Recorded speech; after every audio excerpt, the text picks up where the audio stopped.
He stands, hands on his hips, the portrait of exasperation.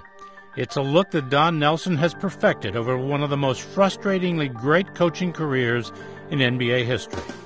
Frustrating, for despite a championship pedigree as a player, the man known simply as Nelly has never once breathed that rarefied air as a coach.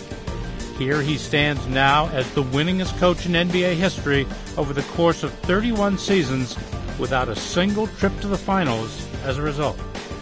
He is the ultimate in irony. After all, he could have assumed the top spot as a Bobcat or a Clipper. That he stakes his claim as a Warrior on a losing team speaks volumes to his perseverance. As the best sixth man in the game off the Boston Celtics bench, he helped lead the men in green to 5 championships in the 60s. He began his coaching career in 1976 as general manager and coach of the Milwaukee Bucks and had a stretch of 7 straight division championships, using an undersized lineup to remarkable advantage. Points came from every position on the court as they piled up 7 seasons with 50 or more victories.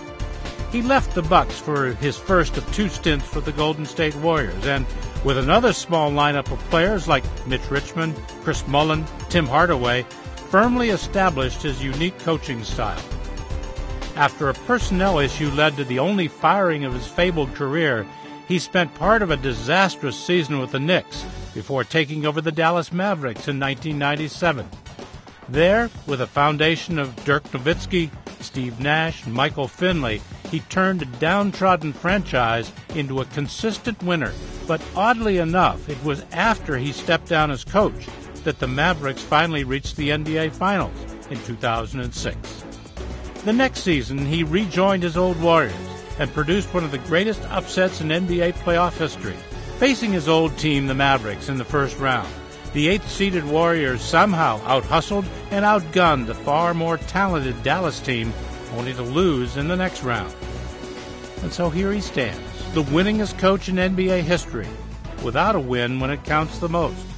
Of the top 5 all-time coaching leaders, he is the only man without a trip to the finals.